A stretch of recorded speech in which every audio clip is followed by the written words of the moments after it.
Hello everyone दोस्तों, आज की क्लास है RPF constable previous years question की, जो कि 2018 में और उससे पहले जो पेपर हुआ है उसमें पूछी गई सभी सवालें और क्वेश्चन जीएस मैथ रीजनिंग जो कि पेपर में आए हुए हैं। सभी क्वेश्चन का हम जा रहे हैं सॉल्व एनालिसिस करने। ठीक है दोस्तों, जो कि पूछा जो कि जीएस में लगभग 50 क्वेश्चन आते हैं।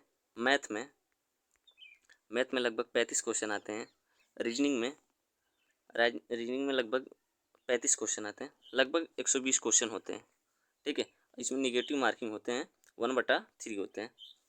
तो इसको देखते हुए हम आए प्रीवियस क्वेश्चन को उठा के जा रहे हैं एनालिसिस करने। ठीक है, आते हैं पहली क्लास पे, पहले क्वेश्चन पे। क्वेश्चन नंबर पहले यानी 6 जो प्रीवियस क्वेश्चन है, ये सभी क्वेश्चन प्रीवियस है। निम्नलिखित में से कौन सा विकल्प कबड्डी खेल से संबंधित है? तो ऑप्शन इसमें दे चुका है AKFI। विकल्प में AKFI दिया। AKFI का फुल फॉर्म हमने दे दिया है यहाँ पे, armature kabaddi federation of India. यह भारतीय कबड्डी खिलाड़ियों के लिए एक संस्था है जो कि करवाती है। ठीक है दोस्तों, अगले क्वेश्चन पे आते हैं। भारतीय राष्ट्रीय कांग्रेस की स्थापना कब हुई थी? ये 1885 ईस्वी में हुई थी। आते हैं अगले क्वेश्चन पे। निम्नलिखित में से कौन सा आणविक खंडन है? तो ये आग्रह है। ठीक है, चलते हैं अगले क्वेश्चन पे। इनमें से कौन सा अंडमान और निकोबार द्वीप समूह को अलग करता है? तो ये 10 डिग्री क्रिक रेखा है जो कि अंडमान और निकोबार द्वीप समूह को अलग करता है। अगले क्वेश्चन पे आते हैं। क्षय रोग और टीबी रोग किसके कारण होता है? तो ये बैक्टीरिया के कारण होता है। आते हैं अगले क्वेश्चन पे। क्वेश्चन नंबर 11 है। घर्षण के कारण एक दूसरे के संपर्क में दो सतहों की सापेक्ष गति होती है, संघर्ष जिसे बोला जाता है, होती है। ठीक है, आते हैं अगले क्वेश्चन पे। Question number 12। कोरुल झील खाली स्थान त्रिकोण में पाए जाते हैं। कोरुल झील कहाँ त्रिकोण में पाए जाते हैं? तो ये गोदावरी और कृष्ण नदी में पाए जाते हैं, जो कि हमने यहाँ पे इसका डिटेल दे चुका है। गोदावरी और कृष्ण नदी का संगम तेलंगाना राज्य में जग्गयापेट जिले के निकट नमपल्ली गांव में स्थित है। ठीक है दोस्तों, आते हैं अगले क्वेश्चन पे। लोकसभा में कितने एंग्लो इंडियन का सदस्य मनोनीत किया जा सकता है? तो ये दो सदस्य मनोनीत किए जा सकते हैं।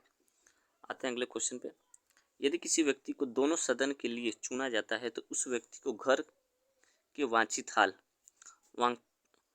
हाल के भीतर काम करने के बारे में सूचित किया जाता है। लगभग इनको यहाँ पे 10 दिन दिया गया है। इनको घर पे बताना पड़ेगा, 10 दिन की वांछित हाल लेना पड़ेगा। चलते हैं अगले क्वेश्चन पे। कोशिक के नाभिक का आविष्कार किसने किया था? तो ये रॉबर्ट ब्राउन ने किया था। कोशिका के नाभिक का आविष्कार रॉबर्ट ब्राउन ने किए थे।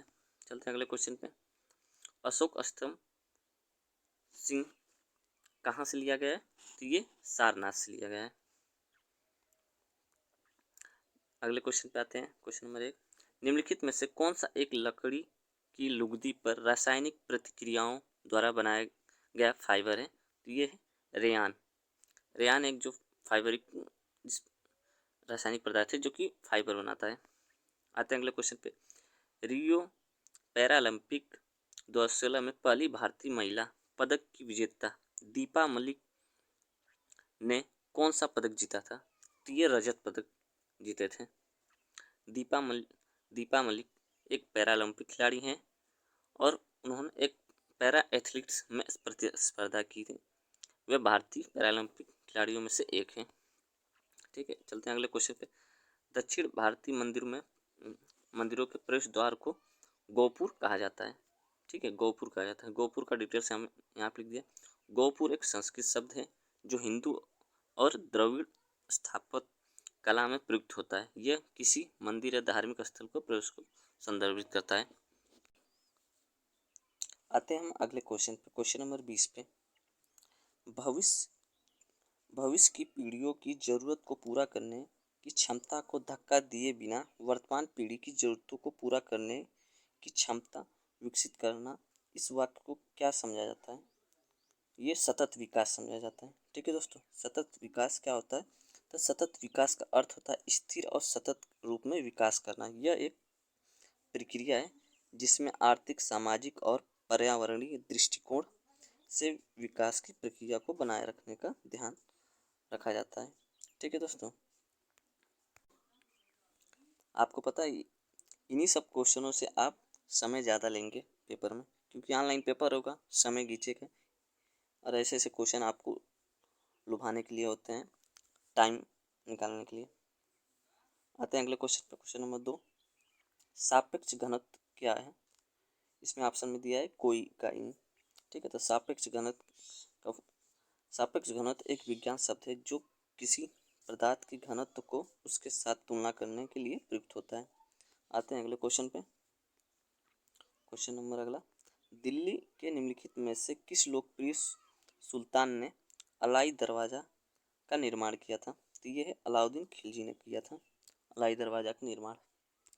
आते हैं अगले क्वेश्चन पे। निम्नलिखित में से कौन सा दुनिया का सबसे बड़ा झरना है? तो ये एंजल फॉल्स है। एंजल फॉल्स का डिटेल्स मैंने लिख दिया।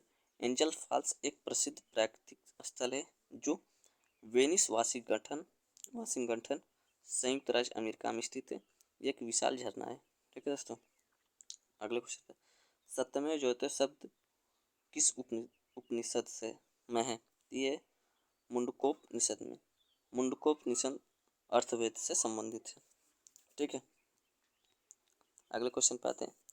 ओलंपिक पदक विजेता सुशील कुमार किस खेल से जुड़े हुए हैं? तो ये कुश्ती से जुड़े हुए थे।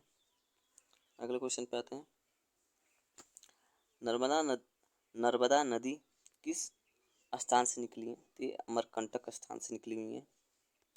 आते हैं अगले क्वेश्चन पे। निम्नलिखित में से कौन सा शहर लोहे और इस्पात की दुनिया की राजधानी के रूप में जाना जाता है? तो ये पिट्सबर्ग।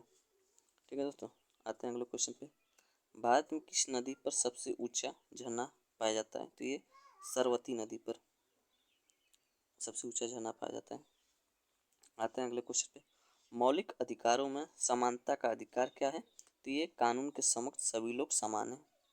मौलिक अधिकार के समानता का अधिकार क्या कहता है? तो ये कानून के समक्ष सभी लोग समान हैं, कोई भी लोग, सभी लोग समान हैं। आते हैं अगले क्वेश्चन, लास्ट क्वेश्चन है। महाबलीपुरम में